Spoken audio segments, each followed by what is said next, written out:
বন্ধুরা, সংসারের সংকীর্তন সিরিয়ালের আজকের রিভিউ। জয়ন্ত শান্তিকে বলছে, বাবার রান্না করা অত খারাপ চিংড়িটা তুমি কি করে সুস্বাদু করে দিলে গো? বাঙাল বাড়ির মেয়ে হয়ে এত ভালো চিংড়ি মাছ রান্না করতে পারছো? শান্তি এদিকে লাবণ্যর বিষয়টা নিয়ে চিন্তিত হয়ে আছে। জয়ন্তকে বলছে যে, দেখলে না নন্দ কেমন কাদো কাদো মুখ করে এলো, এই বিষয়টা নিয়ে এবার ভাবা উচিত। জয়ন্ত বলছে, একটা কাজ করি, লাবণ্যকে সানগ্লাস পরে দিই, যাকেই চোখ মারবে কিন্তু দেখা যাবে না। জয়ন্ত বলছে, ইয়ার কি করো না। বংশী এদিকে তার বউ ময়নার ছবির সামনে দাঁড়িয়ে বলছে, অত খারাপ রান্নাটা ভালো কি করে হয়ে গেল? ময়না, তুমি কি তাহলে কোনো ম্যাজিক করেছো? জয়ন্ত এদিকে নিচে এসেছে মুখশুদ্ধি নেবার জন্য। লাবণ্য তখন সামনে এসে বলে যে, এটা আমি তোমার জন্য নিয়ে এসেছি। জয়ন্ত লাবণ্যকে বলে, আমার জন্যই তাহলে আবার গিয়ে রেখে আসো। শান্তি এসে জয়ন্তকে টেনে নিয়ে যায়। নন্দ আবার এসে বলে যে, মুখশুদ্ধি দাও খাইয়ে। লাবণ্য কৌটোটা নন্দর হাতে তুলে দিয়ে চলে যায়।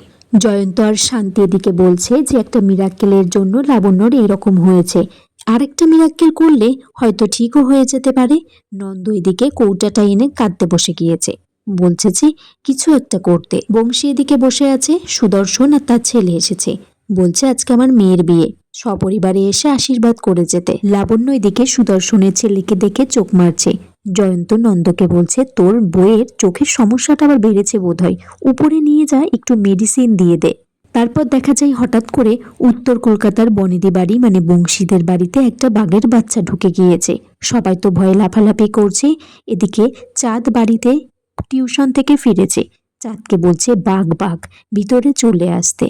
চাঁদ এদিকে তার মা আভাকে বলছে যে, এই বাঘের বাচ্চাটা সে বাড়িতে পুষতে চাইছে। বংশী বলছে, বনিদি বাড়িতে তো বাঘ এসেছে, তাকে তো অভুক্ত রাখা যায় না, তাই কাদম্বরী বলছে যে চা বানিয়ে নিয়ে আসবে। জয়ন্ত বলছে, কাদম্বরী কাকিমা, তুমি কি চা ছাড়া কিছুই বোঝো না? শান্তি তারপর বাঘের বাচ্চাকে একটা চিংড়ি মাছ খেতে দিলে বাঘের বাচ্চাটা খাই। জয়ন্ত আর শান্তি এদিকে কথা বলছে, হঠাৎ করেই লাবণ্য তাদের ঘরে ঢুকে জয়ন্তর হাতটা ধরে টানাটানি করছে আর বলছে যে নিচে যেতে।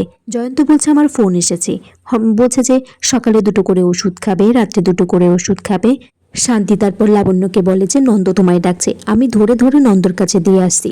জয়ন্ত বলছে, বাবা গো, একদিকে বাঘবন্য একদিকে লাবণ্য, কোন দিকে যে যাই।